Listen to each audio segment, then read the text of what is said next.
生活儀啦 ESG Live 啦，佢哋係會做唔同嘅研究報告。今日咧，我哋咧三部咧就被邀請嚟一齊參與呢一個嘅研究報告，就係港人健康習慣同埋體型管理嘅調查結果發佈會。70%香港人係嫌棄自己身材㗎，但係有94%嘅人係希望自己擁有美好嘅身段嘅，超過80%嘅男士覺得自己有肚腩，甚至乎係用唔同嘅方法去減肥啦。有好多人減完肥之後咧，有90%嘅人或者食完嘢啦，佢哋會有內疚感。真係呢啲調查話俾你哋知所有嘅真相。對於女士減肥減極都覺得自己肥係其中一個 theory， 所以咧就會有自責。有90%嘅受訪者咧期望有方法可以減少餐後嘅內疚感。大家一路食係一路覺得內疚，跟住你又食，跟住你又內疚，但係你想減，但係你又堅持唔到，又繼續內疚。生活儀嘅同事咧，佢講咗一個字，香港嘅人咧係想要少勞多收，用飲茶呢一個方式減到有翻條腰線出嚟之餘，係減內在脂肪。日本製嘅產品得到唔同嘅專利，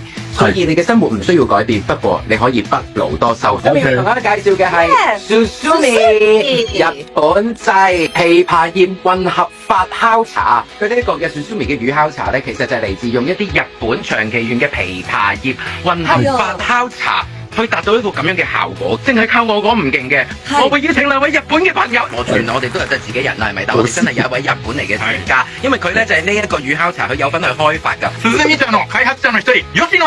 酵茶，我哋不如就講解下。我知道用枇杷葉喺長期園，其實呢一啲點解係會咁好咧？ですけど、ビワの葉っぱとお茶を混ぜて発酵しているお茶になります。ですけど、ビワの葉っぱとお茶を混ぜて発酵しているお茶になります。呢個茶咧都係用枇杷葉同埋新茶係混合出嚟嘅。長期園咧其實枇杷嘅生產量係日本 No.1 嘅，No.1。好，所以咧我哋就研究咗。可唔可以用呢個枇杷葉嚟整到一個產品出嚟咧？發酵茶咧，嗰個營養發酵茶，發酵茶，你哋嗰一樣嘢。我中意發酵茶喎。發酵茶嘅，自己啲我哋飲啦。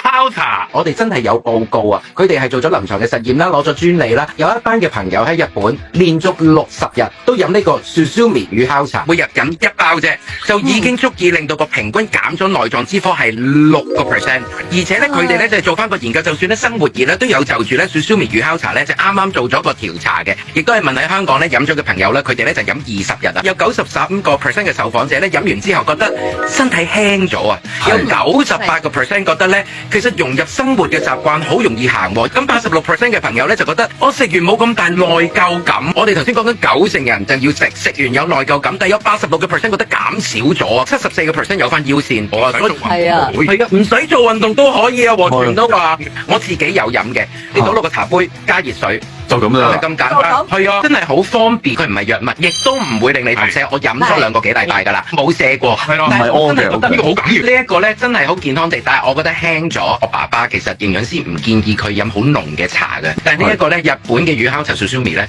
佢就可以有咁多有益健康嘅元素，比日本綠茶更加好。而我爸爸中意飲開濃茶，佢飲嘅時候都覺得個味幾好飲喎。咁我同佢講仲會健康添。佢而家都帶咗去飲茶，佢只會食點心。我哋頭先講嗰樣嘢就係生活習慣唔需要改變，冇罪疚感。係咪得長期園或者係好少地方有呢隻枇杷葉㗎？係咪真係好罕有啊？其他地方冇講。枇杷葉嘅茶就其他地區都有嘅，係，但係枇杷葉加埋生茶，再經過混合發酵嘅技術整出嚟嘅呢個 Susumi 茶就世界只有一個，已經獲得專利，國際嘅專利。最欣賞嘅地方就係所有嘅成分都係全天然啊！全天然啊！Susumi 乳酵茶，所以我已經叫咗我自己幾個女仔嘅朋友，每日都會帶一大支水，同時間可能買1兩現成嘅茶啦。我就見佢哋飲啦，跟住我就提議咗，其實你哋可以即係飲乳酵茶 Susumi 啦咁樣。你一包粉你倒落去，熬勻咗佢，其實你凍飲都得㗎。包 OL 啊，改晒用呢一種就係成為咗佢哋飲茶嘅方式。咁我覺得佢而家呢個產品咧，即係乳酵茶咧，有針對性咧就係。佢又係嗰啲大家中意飲嘅，即係茶類嘅飲品，可以食完飯之後愛嚟即係減輕身體嘅嗰個罪疚感啦。佢又可以凍飲嚟沖水喎，你就唔需要咧喺度諗嗰個熱感咯。味啊，一盒係咁嘅，另外入邊咧一包咧，你已經可以攞嚟沖一大壺嘅茶㗎啦。其實都幾濃㗎個味，但係得個濃係清涼嗰種嘅味咯。所以我覺得買嚟試下啦，對身體健康 why not 啊？